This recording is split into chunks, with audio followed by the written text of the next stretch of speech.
Hello बच्चों, फिर से एक बार संजय सिंह चौहान आपके सामने हाजिर हूं एक नया वीडियो लेके। और आज हम लोग पढ़ने वाले हैं इलेक्ट्रिक फ्लक्स के बारे में।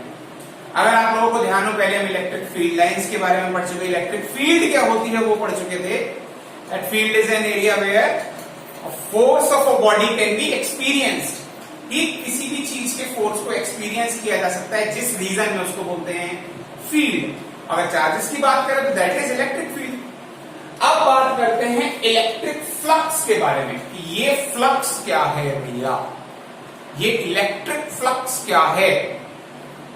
तो बेटा इसके फ्लक्स को समझने के लिए एक बहुत ही इजी सा एग्जांपल लेने की कोशिश करते हैं कि सपोज आपके घर में पानी नहीं आ रहा है, ठीक, पानी नहीं आ रहा है, जो टंकी होती है उसमें भी पानी नहीं है, एंड बट बाहर बारिश हो रही है।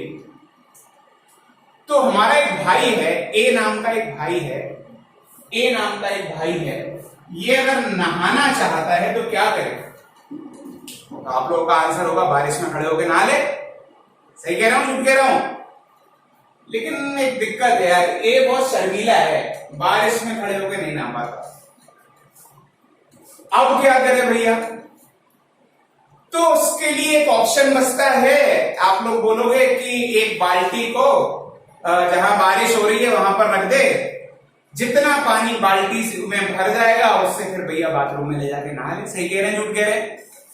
अच्छा जी, चलो मतलब हमको पॉसिबल सॉल्यूशन तो मिला दैट ये कैसे उस चीज का प्रॉब्लम का सॉर्ट आउट कर सकता है। बट क्या कंडीशन होनी चाहिए कि उस बाल्टी में ज्यादा से ज्यादा पानी भरे? क्या कंडीशन होनी चाहिए? तो भैया there should be two possible way जो हमको दिखाई देते हैं। कैसे? एक तो ये दिखाई दे रहा है कि बारिश तेज हो रही होनी चाहिए। सही कह रहे हैं, झूठ कह रहे हैं? बारिश तेज हो, बारिश अगर धीमी सी हो रही, फुहार सी पड़ रही हो, ठीक है, तो आप जरा बताइए कि आपको कुछ बाल्टी भरेगी क्या? नहीं भरेगी। तो यानी बारिश जो होनी चाहिए वो तेज हो रही होनी चाहिए, बारिश जो है वो तेज हो रही होनी चाहिए। अच्छा जी, और कंडीशन क्या है? और कंडीशन ये है कि बाल्टी का जो सरफेस है जहां से पानी गिरता है वो थोड़ा सा बड़ा होना चाहिए। सही कह रहे हैं, झूठ? मतलब अगर बाल्टी का पता चली नीचे से बाल्टी जो है वो इतनी चौड़ी है, कोई दिक्कत नहीं, बट मुंह उसका इतना छोटा सा, तो इससे तो नंबर ऑफ बूंदें तो उतनी ही कम जाएंगी इसके अंदर, तो पानी तो उतना ही भरेगा। सही कह रहे हैं? अच्छा जी, तो यानी ये बड़ा होना चाहिए, चाहे नीचे भले थोड़ा छोटा, तो ज्यादा नंबर अमाउंट ऑफ बूंदें उसके अंदर जाएंगी। अच्छा जी, तो भैया ज्यादा पानी भरेगा। चलो, तभी हमारे ए भैया हमारे पास आए, उन्होंने देखा, अरे वाह, बाहर तो बारिश भी बहुत तेज हो रही है, और देखो मैं तो इतना बड़ा एक बाल्टी की जगह टब लेके आ गया हूं, ठीक है, और सर ने बोला था कि ऐसा हो जाए तो पानी खूब सारा भर जाएगा, यानी आराम से नहा लेंगे।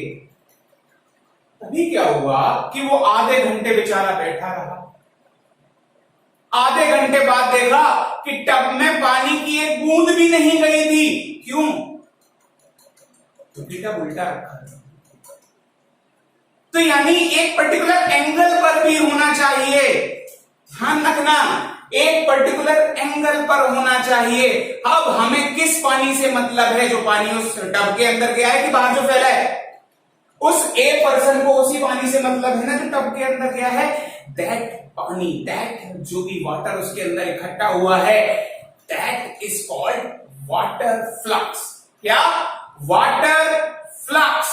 अब हम बात कर लेते हैं in case of electric field. जरा समझ लेना, कोरिलेट कर लेना दोनों को जरा। जैसे कि बारिश की बूंदें थी, वैसे ही इलेक्ट्रिक फील्ड लाइंस होनी चाहिए।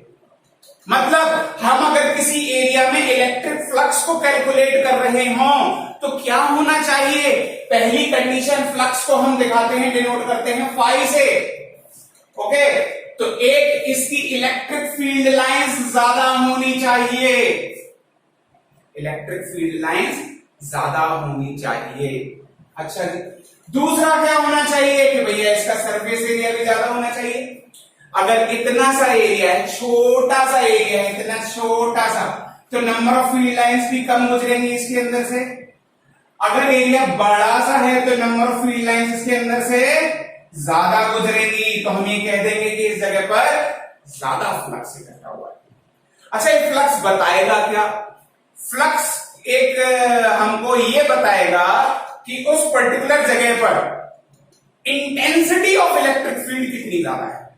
ये मोटा मोटा समझ लो, हालांकि और भी चीजें होती है इसके अंदर, बट आप एक सिंपल एक लॉजिक वे में समझ सकते हो, नॉर्मल वे में समझ सकते हो, मोटा मोटा समझ सकते हो कि भैया इलेक्ट्रिक फ्लक्स हमें ये बताएगा कि इस पर्टिकुलर एरिया के अंदर, इस पर्टिकुलर रीजन के अंदर इंटेंसिटी ऑफ इलेक्ट्रिक फील्ड कितनी स्ट्रांग है।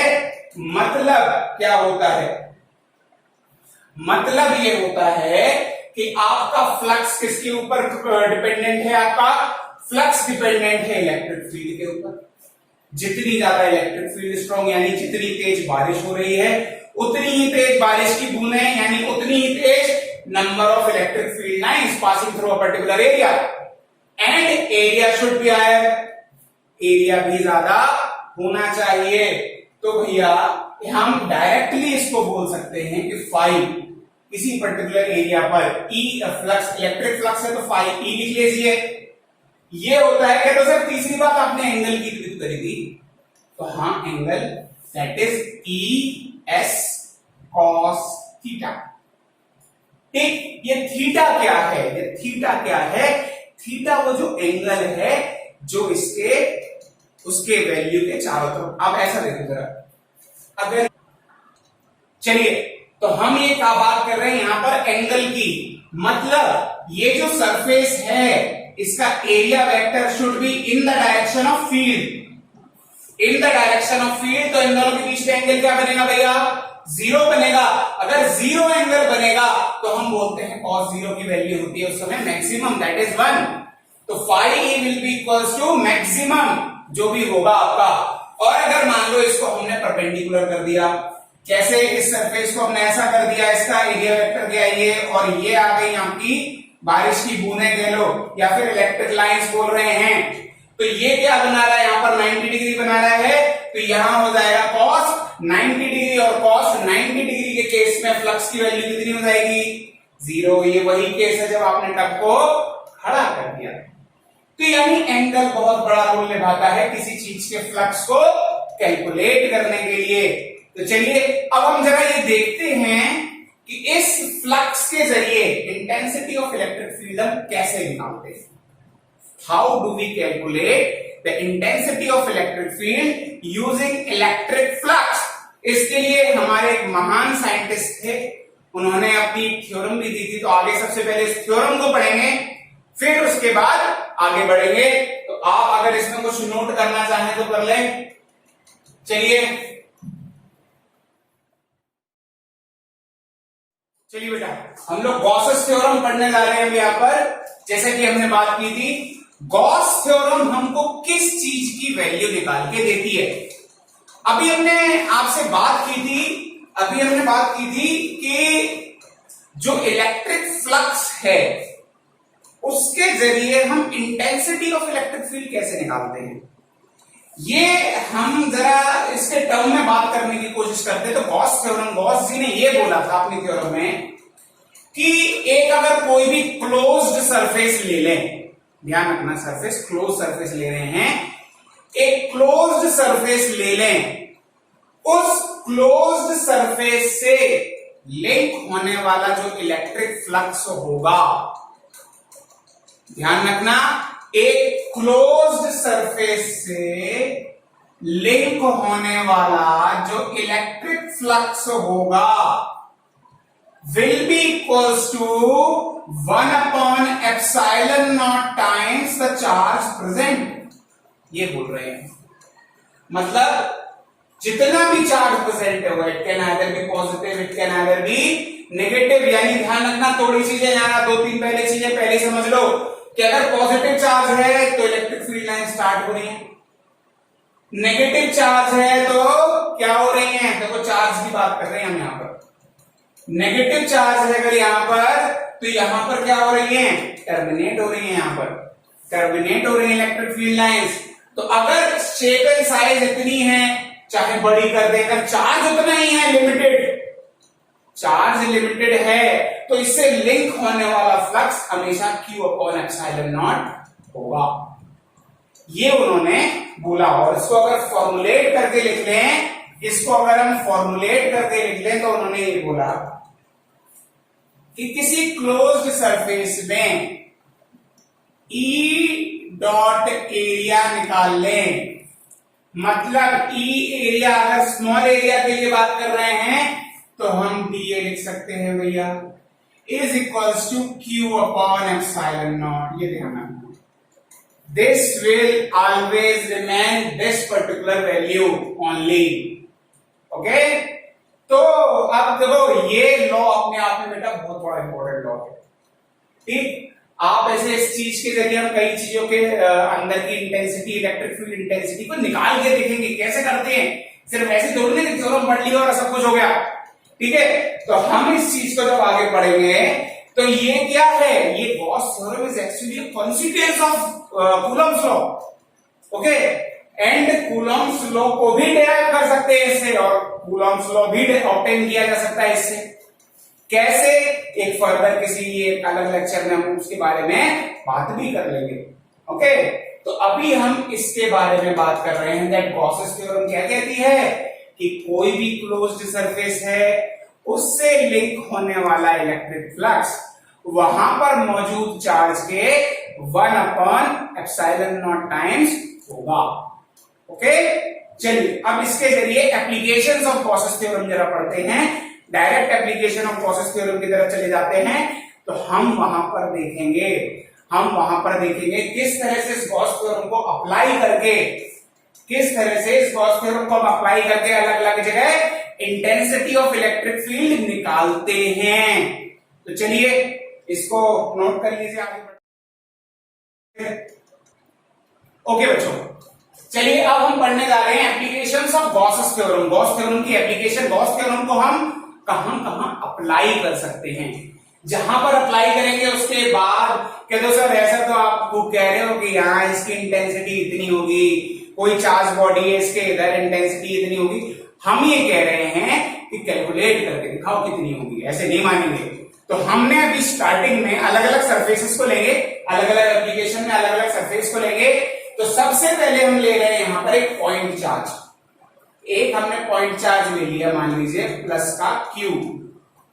ठीक है, अब electric field intensity at a point near a point charge, यानी कोई भी एक डिस्टेंस r डिस्टेंस पर हमने एक पॉइंट ले लिया। ठीक, r डिस्टेंस पर हमने एक पॉइंट ले लिया। ठीक, पॉइंट ले लिया तो यहां पर हमने एक पॉइंट चार्ज P को मान लिया। अब कह दो सर ये तो हमें गड़बड़ लग रहा है। क्यों गड़बड़ लग रहा है कि आपने यही R क्यों लिया, आप तो यहां ले सकते थे, यहां भी तो R डिस्टेंस है, यहां ले सकते थे, यहां ले सकते थे, यहां ले सकते थे, यहां ले सकते थे, यहां कोई भी डिस्टेंस, कोई भी पोजीशन इससे R डिस्टेंस पर हो सकती है। हमने कहा हाँ भैया बिल्कुल हो सकती है, मानते हैं। तो हम कह रहे हैं कि चलिए आपकी ये वाली सब प्रॉब्लम सुलझाने के लिए काम कर लेते हैं। हमें सभी बेटा एक एप्लीकेशन बहुत, मैं थोड़ा अलग तरह से डेरिवेशंस कराऊंगा इनके। ये जितने भी एप्लीकेशंस ऑफ गॉसेस थ्योरम है, इनको 4 एप्लीकेशंस, 4 स्टेप्स में मैं निकालने की कोशिश करूंगा। ओके, तो हम जरा स्टेप 1 ले लेते हैं। स्टेप 1, अब आप कह रहे हो कि यहां भी तो ले सकते थे, यहां भी तो ले सकते थे, यहां भी ले सकते थे। हम कह रहे चलो ठीक है, एक पूरी एक सरफेस इमेजिन कर ली। परफेक्टली राउंड नहीं होगा, मैं पहले से बता चुका हूं, मैं इतना बड़ा चित्रकार नहीं हूं। कोई कहीं भी पॉइंट भी मान लो, यहां पे मान लो, ये भी आर डिस्टेंस पर, यहां पर मान लो, यहां पर मान लो, कहीं पर मान लो। ओके, तो ये जो पूरी सरफेस हमने ड्रॉ की है, ठीक, ये जो पूरी सरफेस ड्रॉ की है, इस सरफेस को नाम देते हैं कौन सी surface? This surface is Gaussian surface.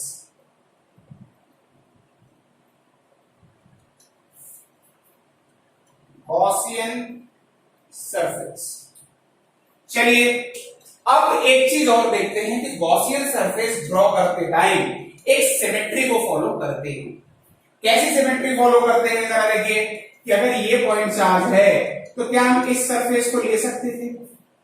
जरा देखो इस सरफेस के हर पॉइंट पे यहां इसकी डिस्टेंस आर है, क्या यहां भी डिस्टेंस आर है? नहीं। यहां भी इसकी डिस्टेंस आर है? नहीं। तो यानी ये सिमेट्रिकल सरफेस नहीं हुई। आल्सो अगर इस जगह पर इस सरफेस पर एरिया वेक्टर निकालें तो ये, और इलेक्ट्रिक फील्ड लाइन की डायरेक्शन ये, दोनों के बीच में एंगल 0। यहां पर इलेक्ट्रिक फील्ड लाइन की डायरेक्शन ये और एरिया वेक्टर की डायरेक्शन ये, इन दोनों के बीच में एंगल दोनों में सेम है क्या? नहीं है। तो ये सिमेट्रिकल सरफेस नहीं है। तो आप थोड़ा सा ऐसा मान के चलो कि हम जो सिमेट्रिक सरफेस होते हैं लेते हैं वो नॉर्मली लगभग एक अंदाजे के तौर पे उसी शेप एंड साइज की होती है जिस शेप का हम चार्ज बॉडी ले रहे हैं। ओके, एक सेकंड कुछ करना। ओके बेटा, हमारा फर्स्ट स्टेप होगा ड्रॉ। देखिए बेटा, हर किसी केस में स्टेप्स सेम रहेंगे, हम कहां कहां चेंजेस करेंगे हम बता देंगे, ठीक है? तो पहला स्टेप सेम रहेगा, draw a Gaussian surface according to symmetry. देखिए स्टेप्स में अगर लिखेंगे तो याद रखेंगे, आपको याद बना रहेगा। और दूसरी चीज, अगर आप स्टेप में चलेंगे तो कभी कोई गलती नहीं होगी बेटा, है ना? Include given points, given point जो आपका है ऑन द सरफेस, तो देखिए हमने इंक्लूड कर लिया given point on the surface. Also draw the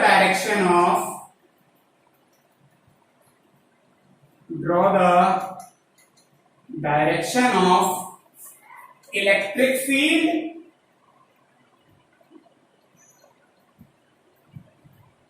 and area vector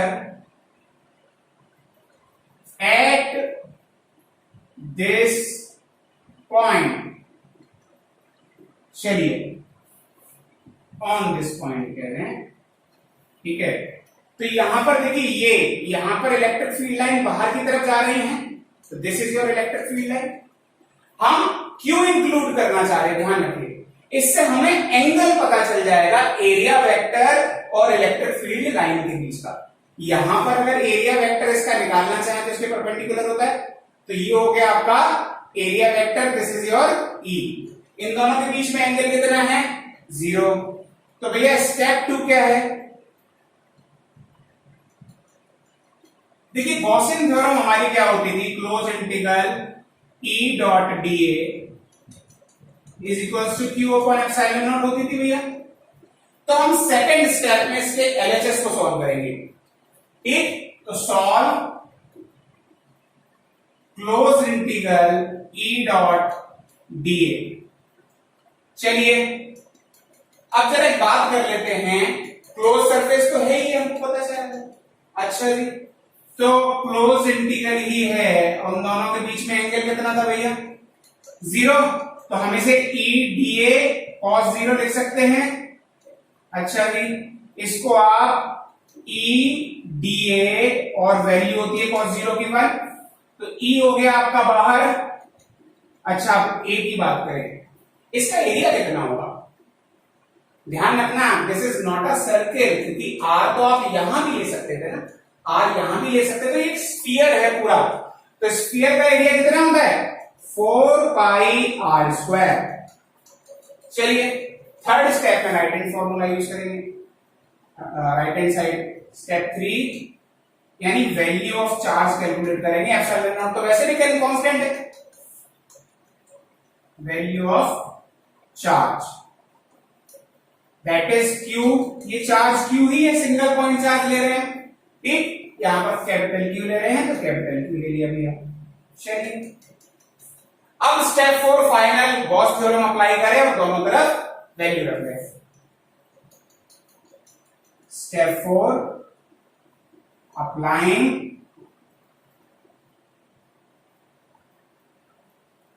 Gauss theorem